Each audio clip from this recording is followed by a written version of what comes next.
without further ado, I think we're in for a real treat today. This is going to be a great update for our congregation on where we stand with the solar panels. And we'll also hear a whole host of experiences throughout the community of our UUCD family on who's been doing solar and what they've learned. So without further ado, I will pass it to my dear friend, Beth Hamden, who will take it from here. Let's give it up for Beth.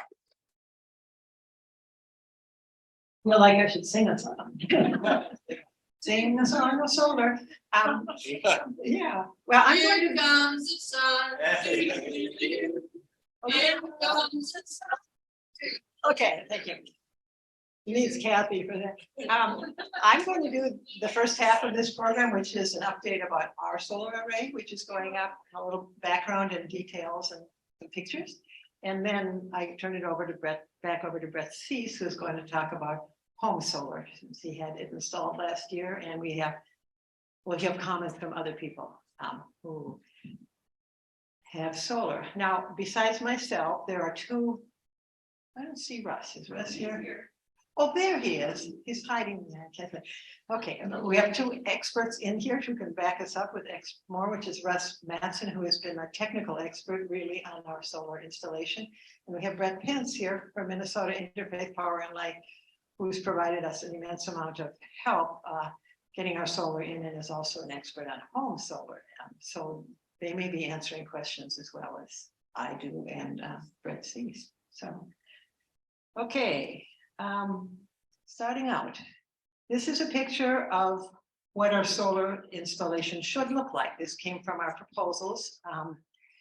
And I just wanted you to see how it is on the roof, the sanctuary roof, and how much it covers. So that's a drawing, of course, a simulation. Okay, what is our solar roof? These are facts that Russ presented last year when we voted on accepting the solar, and this is the proposal we accepted from Wolf Track. The solar array itself will cost $73,227. In order to get it installed, we had to re-roof the west face where the solar is going to be of our sanctuary roof, because the roofing was inadequate. It had come up in our earlier attempts to have solar. There will also be maintenance fee to have Wolf Track continue to look after and make sure things are working well. Although we will have monitoring available through the internet on a regular basis. How big is the array? It is going to be 33.2 kW. It's warranted, all of it, for 25 years, but life expectancy on this kind of an array is over 30 years. Actually, we don't even know how long, but we expect more than 30 years. Panel efficiency, these figures, Russ could explain some more, but in terms of the amount of output given day, night, weather, and all that sort of thing. And there's a slight reduction on the output every year, 0.5% calculated there. A couple more quick facts about what our array will be. We will have 2 inverters created by Solar Edge. We will have 80 panels. They're made by Mission. Mission is a company in Texas, so they are USA made. We can look at this monocrystalline PERC. I don't really know what that is. Okay. The optimizer is a Solar Edge working with the inverters. How much is this going to reduce our greenhouse gas emissions? An estimated 810 tons, equivalent to 446 US tons of coal over the 25-year warranty life, if it were completely replacing fossil fuel. This is an output chart, also provided us with the proposal. You can see how much it varies by month. Now the orange was our average use, so that they didn't vary that by much. They just took the 12 months and divided. But you can see the output in the winter is considerably lower, and the interesting thing is May is actually the highest month because we have a lot of sunshine and not too much heat and clouds, which diminish output a little bit. This another chart provided by Wolf Track. Our array is all paid for by donations, but what this does is kind of gives you a payback. Meaning by the year, which ends up being, you can really see that, but year 13, the savings we have earned will have completely paid for the array, and everything after that would be extra money for us. But because of the fact that we did this on donations, our congregation will start to get the benefit of that 41% of our electric bill. That money will stay with our congregation starting as soon as we install it. I put this one up. They sent this just to see how big our roof is. Our green roof, if you can see that, is 235 feet by 65 feet. If you've ever been up there, as we have with Green Sanctuary, you say, this looks like a whole football field. It's a really extensive green roof, which the Green Sanctuary team takes care of along with the building team. Where we have our solar on the slanted roof, sanctuary roof, you can see that roof is 73 feet long and 60 feet high. And there's just a little path of 3 feet on each side, the outside, and 1.5 feet across the peak, which allows for the installation and a little extra edge there. Okay, I'm going to start talking about the progress today, how we got where we are today. I'm not starting with 2016, which is the first time we tried to install solar, and work with actually 2 different installers, trying to come up with a proposal that worked for us and we could afford, but we figured out we couldn't afford it at the congregation. We were still paying considerably on our mortgage at the time. So, and that was actually a 24K system that we were looking at, and now we're looking at 33. So there are some advantages in the delay for that. So we did 16 and again tried in 2018, had some difficulties there. We're not able to do it with the developers. So in 2021, fall, a year and a half ago, our climate action team said, maybe it's time to try again. Why did we say that? Well, our mortgage was paid off to the credit union in early 2021. Solar had become more efficient, and there were lots of rumblings around about what was then called the Build Back Better bill, which you may be familiar with. It was the Biden administration's proposal to do a lot of work around energy and climate and other matters also. So we said, let's go for it. Let's try again, see what we come up with. And we formed our little solar subcommittee. Jim Seitz, Russ Mattson, and I worked together. We solicited bids from 3 regional solar installers. We selected Wolf Track Energy from 2 harbors because the bid was significantly lower and the recommendations from people who had used Wolf Track were positive. So it put it more within the grasp of our finances, and we chose them and we proposed to the board of directors. We said, here's a proposal we think is the best. We've vetted it. Russ has vetted it. Would you vote for us to ask the congregation to approve this? And then also to raise money. And they said, yes, we'll approve it. And then, let's see how the financing goes. So we had a special congregational meeting on April 24th in 2022. And much to my delight, it was a unanimous vote of our congregation to say, let's go ahead with this. So, yeah. So it isn't just the imagination of a few people at this point. It's everyone, every member who attended that meeting. So then, with the help of Sally Munger in particular, we started a fundraising campaign.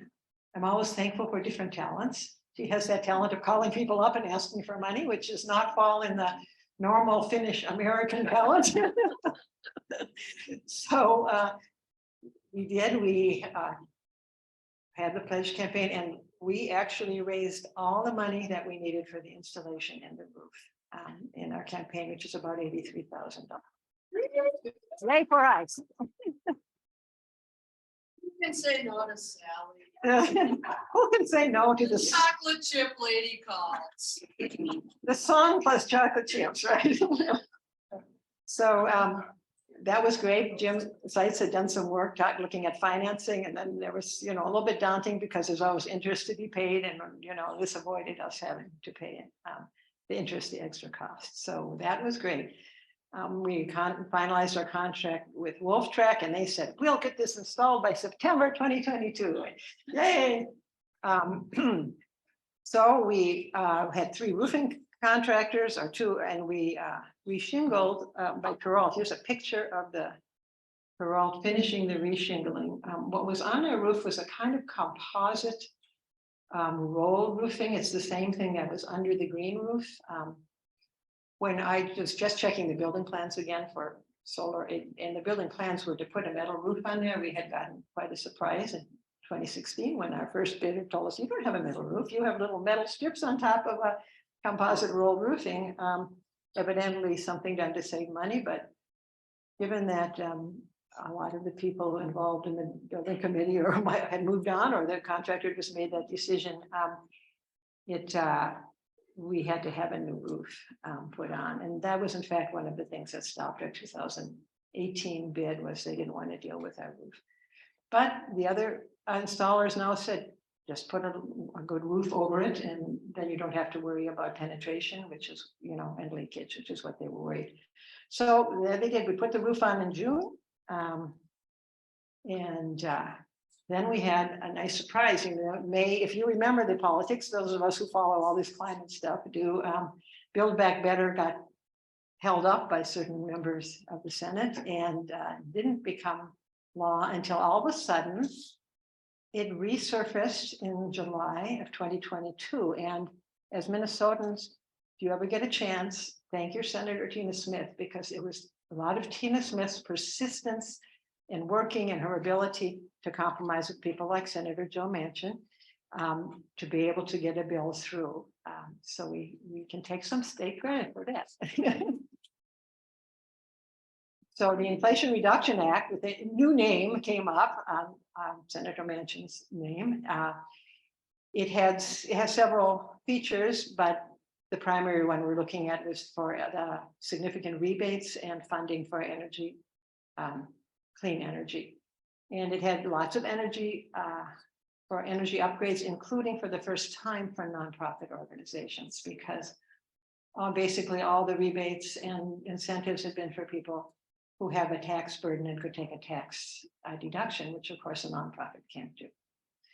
So we knew the act had passed in August. And so we were saying, oh, I guess it's okay. We hadn't started our installation yet because we don't know yet when it's going to be effective, how they're going to work it, but we know that that potential is there. So let's see. Then what happened? Well, okay. I'm going to talk a little bit about the Inflation Reduction Act really quickly. $370 billion in climate and energy investments. Lots of things. The ones that are important for us are in italics. Clean energy tax credits for wind and solar and battery. I didn't put that there. Electric vehicles, efficiency upgrades in both commercial, nonprofit buildings and homes, heat pumps. And the new thing is nonprofits are now eligible for the tax benefits formerly reserved for businesses and homeowners. That was also thanks. That was thanks to Tina. Okay, yes, and I know that Amy Klobuchar had tried to do that earlier too, but Tina was really key for that. The other things I'm going to skip, I think we've heard about them. How does this work? How do we get money? How do we don't pay taxes, how do we get a tax rebate? Well, there was something called direct pay. This is what we have now. I'm going to talk a little bit about before direct pay, because in 2018, some of you I know were involved when we were working with a group called Ideal Energy, and we were going to do this before direct pay process. They were solar developer partnering with banks that had the tax, what they call a tax appetite, the ability to get the tax credits. And what they would have to do though is actually own or have a very complex lease relationship with us, where for 14 years, essentially, they would get almost like 90% of the profits of the solar, and then it would come over to us. And then in that 14 years, they would have built something beautiful like that. They would have been paid back their money and their profit, And then it would have been all ours. So we were looking at this because it was really one way to get the 30% discount on our sort of, minus their money to them. But they backed out on that because of our roof, and I think because the project was just too small for their interest. So that killed our hopes in 2018, but now we have direct pay. And so we can take advantage of the clean energy tax credit. And that means that it will be paid to us. As we understand it, in 2014, we file our form, not a tax form, but similar to a tax form for a nonprofit. And we include all the costs related to the solar array, and then we get a rebate. And how much rebate do we get? The basic rebate is 30%. 30% of the cost. And we're hoping that that would include our roof also, because it was a requirement for the solar array. We may get an add-on. There's add-on for products made in America. Our solar panels are made in America. I don't know if you know more, Brett, but the components are not. They're made abroad. So we're hoping that we qualify because the panels themselves are made here. Brett's nodding his head. I don't know if you think so. Okay. There's another credit. Kind of to my surprise, Brett told me that we are in this building in a low income census tract. Probably because there are lots of students here. So there's a low income communities bonus credit for 10%. We can't get it now on this project because it has to be something that starts after they get that all in place. But if, for example, we take money that we save and we decide we want to put a battery in or something, we could then qualify for that additional 10%, which means we would qualify probably for a 50% rebate on the cost further. And also if we wanted to do something like air source heat pumps or replacing furnaces with more efficient ones, those would qualify. So there's a lot, this is a 10-year bill. So there's a lot of time for us to think about what we want to do in the future as well as right now. One more bonus credit we don't qualify for. Energy communities are places like could be Cohasset that are where fossil fuel plants are shutting down and having a negative effect on the community. That's some money to help those communities. Okay, what happened next? So we have the Inflation Reduction Act. We're saying, oh, okay, well, let's see, we're going to build, we have to figure out how we can get that done. Then Minnesota Power came in, they reviewed the plans from Wolf Track. They took quite a bit of time. It was the end of August, and they said, oh, wait, stop. You have major work to do, electrical meter work to do before you can connect to the grid. We all know we had to have what's called a bi-directional meter, which means we feed into the grid and we receive back. So we knew that, but they also asked that we move things outside. I'm going to show you this picture, which is kind of weird, but all of our panels are inside the garage in that cage, if you've seen them, and they have to all move outside into a new cabinet out here. There has to be a shutoff on the outside of the wall here because when you produce solar, if the grid goes down and you are still producing, the people working on the line could be endangered. So they have to be able to have an outside place where they can run over and close off our production, shut it down. So they needed that. All of this, we talked to 3 different electrical contractors, listed, and the bid that we accepted, the lowest bid came out from Hunt Electric, very highly reputable local electric contractor. And the cost is $14,886 that we did not anticipate, or maybe couple thousand. So that's something working with. But the advantage of this, okay, then they said, well, we can't do this fall. Contractor said, we're too busy. Minnesota Power said, we're too busy. 2 months, frost is coming. Forget it, do it in the spring. So that's why we delayed, but there is an advantage for that because all the rules and regulations for the IRA energy provisions are slow rolling out, and we were a little concerned if we installed, even if we didn't turn it on until 2023, we might not qualify for a 30 or 40% rebate. So now we know because it's all being installed in 2023. So we didn't have to worry about that. And hope for Santa Claus to deliver something good. We're gonna do it ourselves. Okay, so we chose Hunt Electric. Wolf Track submitted all the paperwork needed to the city and to Minnesota Power. There's a lot of permitting and paperwork on something like this. It was accepted and approved in January. Then we paid them the second installment of the contract. So we have paid Wolf Track 60% of their contract now because they had to buy the panels. And they need no money to buy the panels. So they bought the panels from Mission. They found out they're just a tiny bit more efficient, right?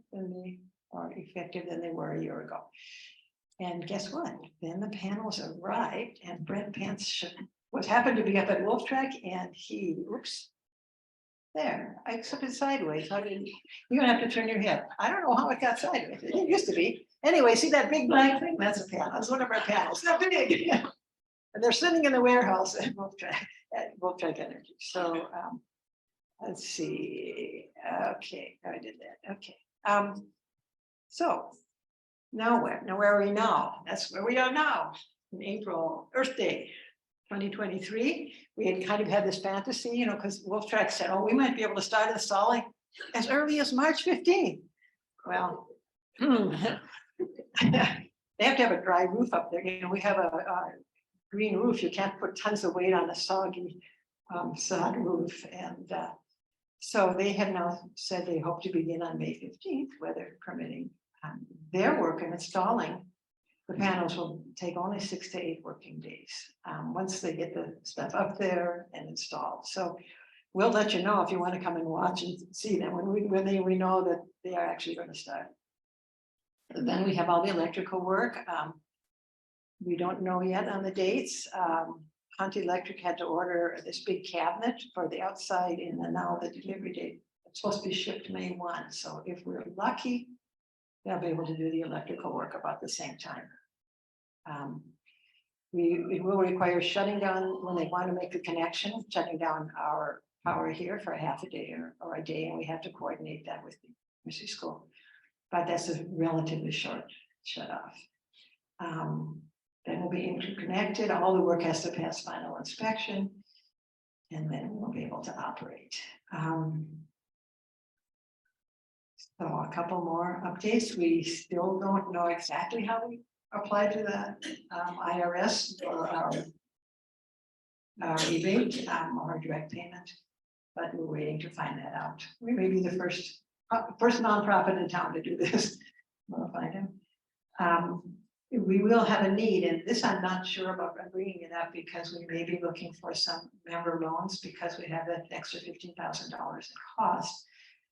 We know we're going to get back considerably more than that in a year, but we may be looking for a year-long loans to cover that. And I brought it up to the board, but I haven't got an answer yet. So how that's going to work. Okay, you think that that's okay? All right. Yeah, Barb says, voice from the board says she thinks that okay, that we have to do the mechanism of how you do that. So.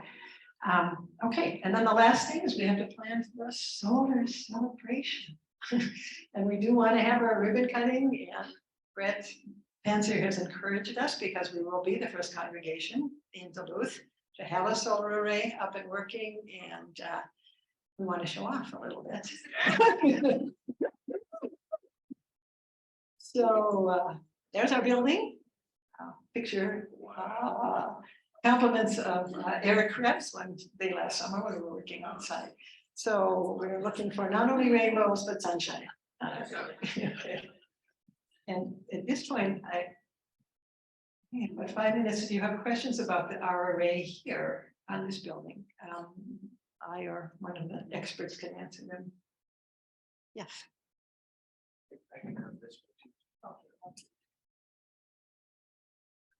I just want to thank all of you who have done this. I know you have put a tremendous amount of work in it. And I'm grateful for that.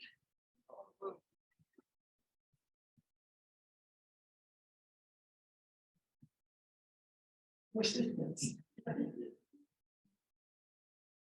questions for the solar stuff? I'm Carl Eder, and I was kind of left off the list. Was one of the first ones that, You know, yeah, we'll get there, Carl, in the rest part of the presentation. yeah, I only had 8 panels put in. They were very productive because of the right pitch on the roof and the right orientation. Sue had hers put in about a month later, and they collect more snow and stuff, even though they're on the south side, so it's very important. And I always argued or explained to people here when we were talking about this a number of years ago, I said this roof is just ideal for production. And there were a few people that, nothing's perfect because, these precious metals and stuff, and many of you have probably heard about cobalt, red, and all that stuff in the Congo. So it's not perfect, but it's headed in the right direction. And I'm so proud of the church and what you guys have done. It is true, our building was built to be solar ready, but I saw the story could start in 2008, but just getting the building built was quite an accomplishment. We couldn't put the solar in there. Hi, I'm Meredith, and I am very excited for the solar celebration. That's going to be great. And I am just wondering if UUCD is thinking about, sending out a press release or inviting people from the media to come and celebrate with us to inspire other churches and nonprofits to do the same. Okay, PR, I hope so. You will make a commitment to do that, yes. Yeah. Go for it.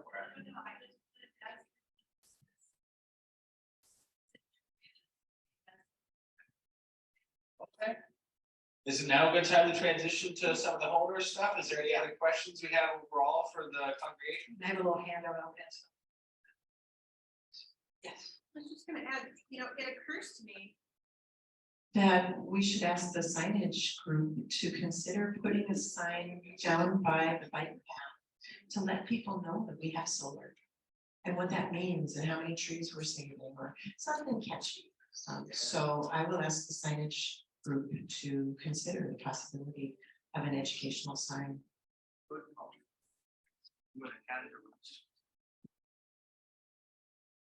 Well, actually, we're progressing along that way further. This Thursday, there's going to be a WDC Great Gardening show concerning our sod roof. I talked to the Nina Frederickson, and they are willing to do a show concerning both of our installations, the sod roof and the solar panel. In addition, in my research, I have not found another congregation in the United States. Oh, there's congregations that have sod roof. There's lots of churches and congregations that have solar panels, but both were kind of unique. So we're going to try and publicize that as much as we can. We love that. Great. All right, so as Beth is handing out this handout, Brett, if you wanted to come up, and Sue, is there anyone else? Dick, did you want to have up here? And, Well, and I didn't get Meredith's array, so she has a few words to say about hers too. all right, so I have everyone.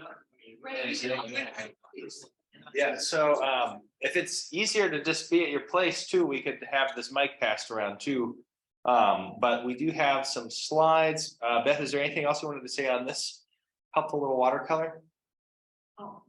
So if you're interested in additional information on all of the other Inflation Reduction Act incentives for your home and the ways that you can improve different investments to electrify everything, this slide is just a reminder that afterwards we're happy to talk about other things.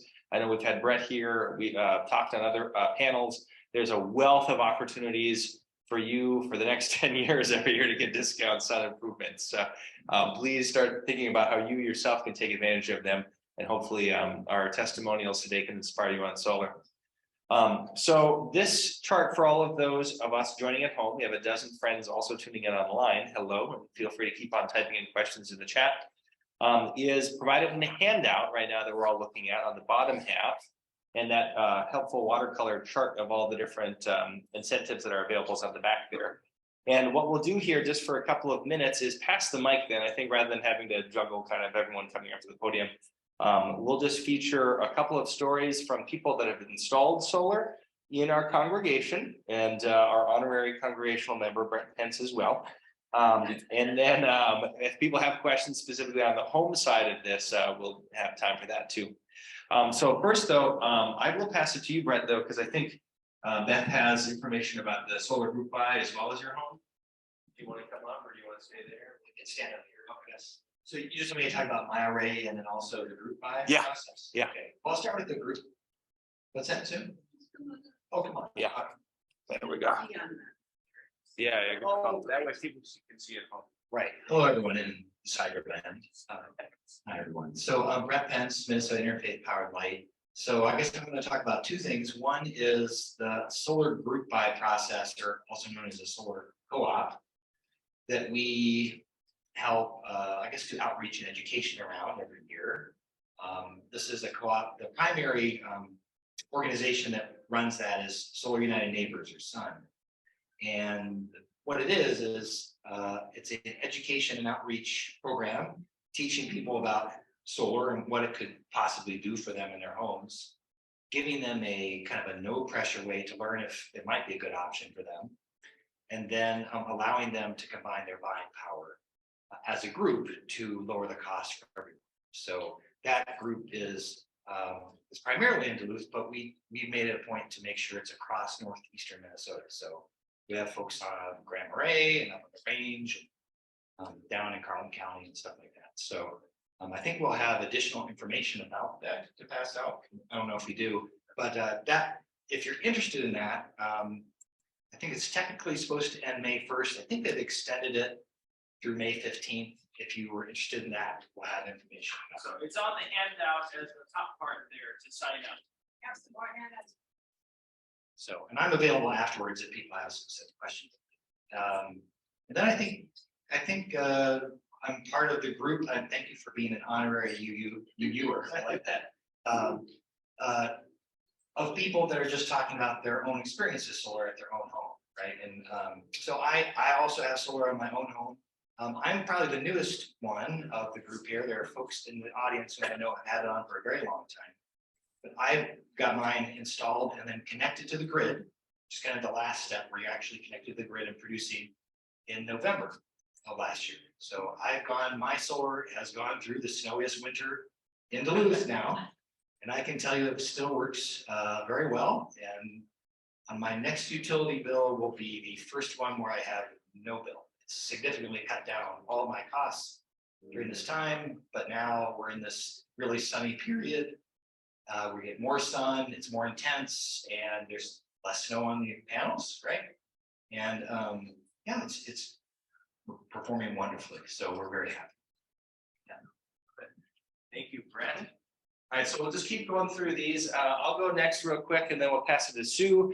I think those are the three ones that we have actual photos for. And then I know the rest of the team that's here too. So I actually can beat Brett because my solar was also installed thanks to the solar group buy that Minnesota Interfaith Powered Light helped put on with Solar United Neighbors. Can't give that a big enough testimonial. If you're on the fence, check it out. The top part of that link, it made it very easy for our home. And we're so grateful for IPL and everyone with SUN to do that. And we just hit the switch actually 3 months ago. So we haven't seen any benefit yet because it's all been covered in snow the whole time. But we are about to as well with the next monthly bill. And the great thing that WolfTrack does as well is that it breaks down the estimate here. So this is just literally a screen grab from the estimate of what you can see our system size is, the total cost, the amount of estimated production, and then the savings that we'll get. And so this is, just the kind of profile for our home. And then the one thing I did want to put out there is that because of improvements that Duluth City Code made to roofs, unless you have a very recent roof, and obviously most of us live in old housing stock, you should also anticipate adding additional reinforcement in the rafters to your quote if you're doing a roof mount. If you're going to do a ground mount, obviously we have Dick and others that I'm sure have done that, but that is something for us that was new and we didn't realize until we were in the middle of it. So just go into that, just like we did with the congregation, eyes wide open. There's going to be an evolving kind of costs, and Wolf Track's got a great crew that can also give you those construction estimates, and at no point are you obligated, even after they do that. If you're like, oh, unfortunately, that puts us over the edge to not doing it. I just think that's important to name. All right, so Stu, do you want to come up here too with your experience?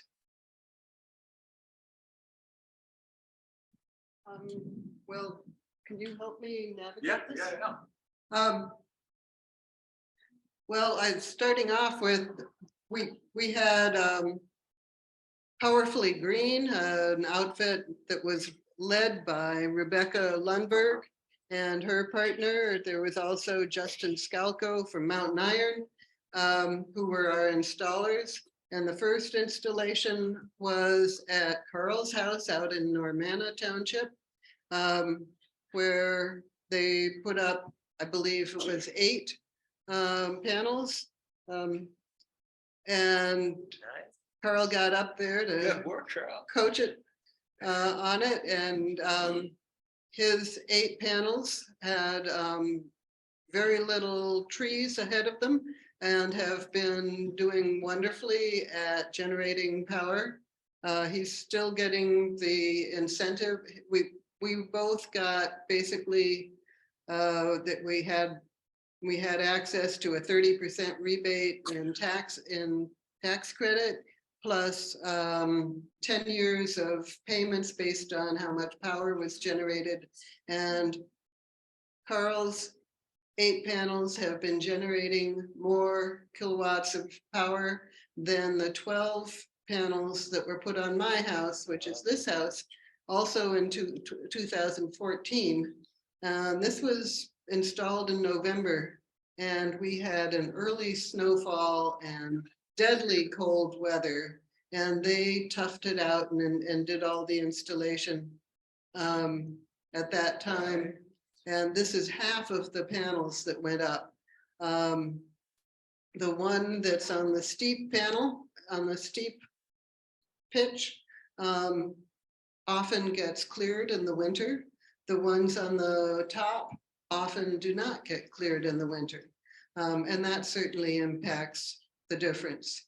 I pay when these were put in, I was paying about $60 a month in electric bill, and I pay it regularly each month. And since the panels have gone in, my payment has been $30 a month, and that has never gone up. And at this point, I still have a credit balance on my account. Great. Thank you, Sue. We have a whole host of other friends that are also listed here. Tom or Therese or Dick or Ann or anyone else, Jim? Let me just ask if Carl wants to add anything before I say Good. You want to add a match? Yeah, go too. Perfect, yes. That's somebody speaker, yeah, so that matters.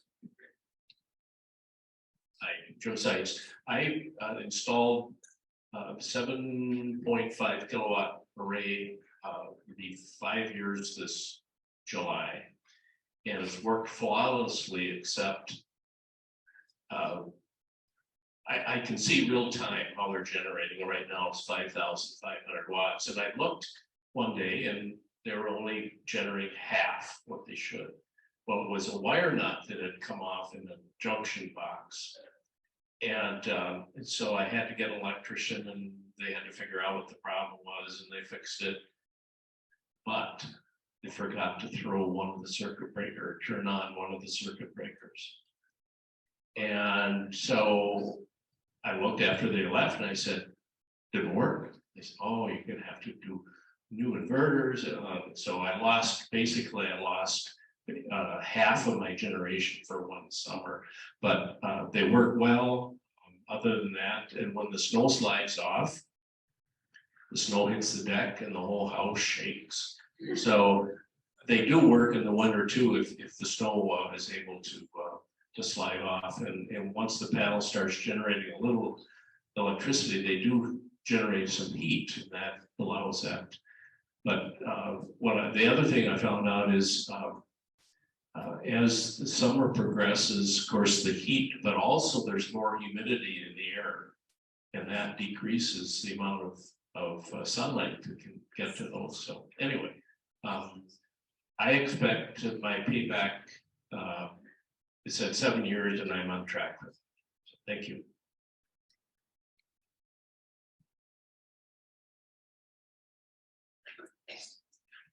So we put 16 panels on, I believe, a 6 kilowatt system on a 612 pitch.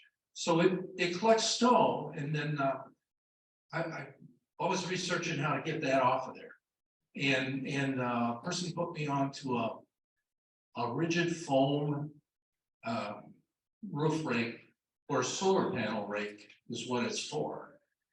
And I discovered if I just get that first foot off the bottom, then the heat migrates up, and we'll be sitting in the house and hear this big whoosh and a big mountain of snow in the driveway. But it's just going along and just sweeping that first foot off, and then it comes down, and you don't have to worry about clearing it off. That's pretty neat. And then I want to touch on, some of you met my brother Stan, who came through town.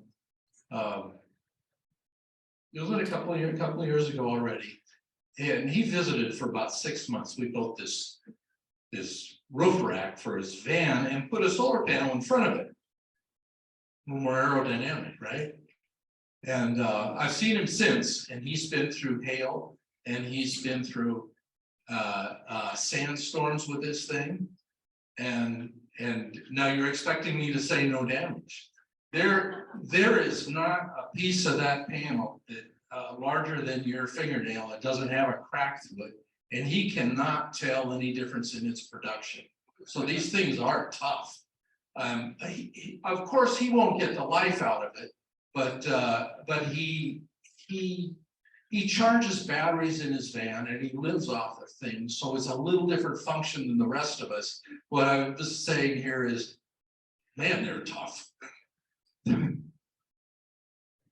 I found that roof rake online. It's made in Michigan. It's only $18 and it's fun. Our neighbor next door, his whole roof is solar panels. He's like totally off the grid. And the snow is really on his panels a lot longer than ours. So that's kind of fun. We told him about the roof rake. Oh God, I was gonna tell you one more thing. We used Greenscape energy savers out of Greenify. He's right. Greenify energy savers out of Utah, because when we did our panels, that was who our next door neighbor had used the year before. And Wolf Track was just starting. I mean, they just didn't seem to be as organized. But anyway, that's why we went with Greenify. And now that Wolf Track's more established, I'm not worried. Yeah. You want to go or? Annie can give you some of the other details about this, but I'll just do a rundown of our deal. We have a piece of land that has an old unused tennis court on it. So that's where we put an array, a 40 panel array. And the people that installed it were the Westcomb company out on the Gene Heath Road. They are, as far as I can tell, they're kind of an oil field engineering company at heart, and their technological skills for installing this kind of stuff came pretty good. So they did a good job for us. We put 40 panels up on a fixed array due north south. The only thing I'd like to have them do is build it a little higher, so that when the snow does come off the panels, it keeps going. Got it really accumulated because we got out of town just those first snowstorms came. And when we got home, I couldn't even get down there, so I had to live with it. Let's see, what do we know?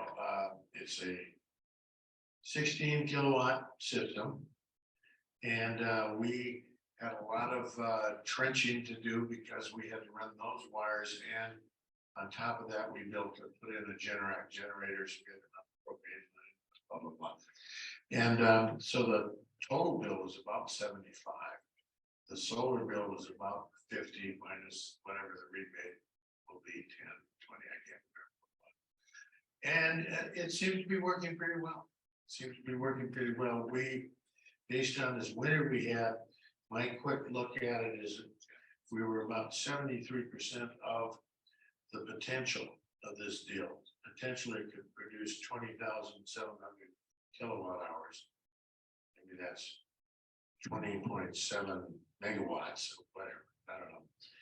And we were at about 73% of that this year. That's all I know about that. We got Barb still, we got Jim. Yes, well, it's almost time. So we still have 3 minutes till it's 20 after. So after we get through our last couple, feel free to stick it out.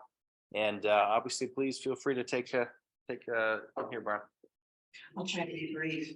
I put solar on my personal home on Fifth Street for about $15,000 in 2019. And the cost now, I just got 2 bids this week for new arrays, and most Duluth homes aren't built for solar, so you'd be looking at about $20,000. It makes no sense if you need to finance that. So if you've got $20,000 in your pocket, go ahead. Wolf Track gave me 2 nice bids, and you do need to have new shingles on your roof. So if you haven't roofed in the last year or so, you're going to have to put that cost in as well. And if you haven't upgraded your electrical, you're going to have to upgrade that as well. And you can't get it done probably this year or maybe in the fall. There's a real shortage of electricians, so things are backed up that way. But $20,000, if you've got it, put it on a roof, and you're going to have some savings. So that's all I'll say with that. Meredith, I forgot you too. Do you want? Well, there's somebody else. And Jim too. Yeah.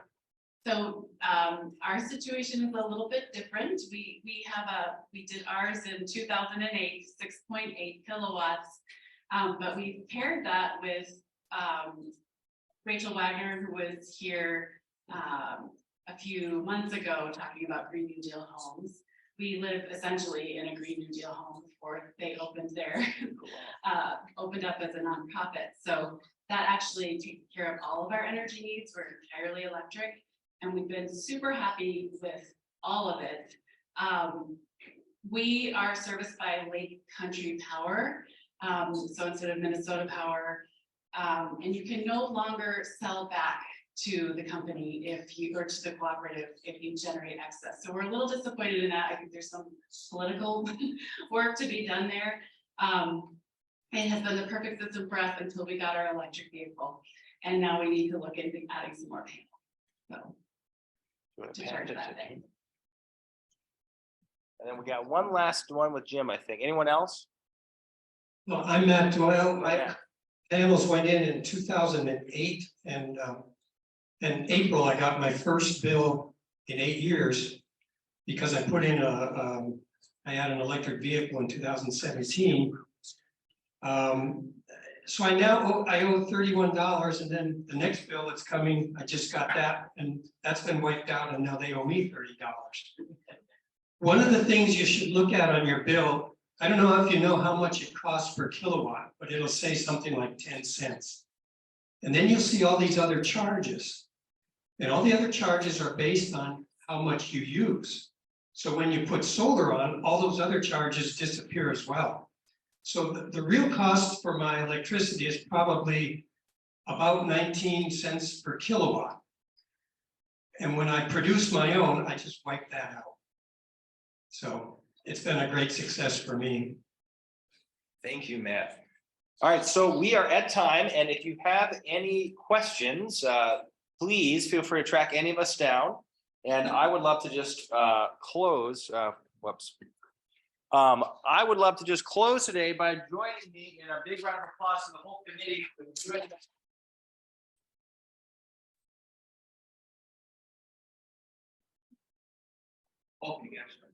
And just as our closing update, next week's forum is going to be a board update discussion, our quarterly board update. Join the treasurer and other trustees for the quarterly board forum, and we'll also update the transitional minister search too. So Both important topics. Please join us again next Sunday, and it's great to see you, everyone. Have a great day.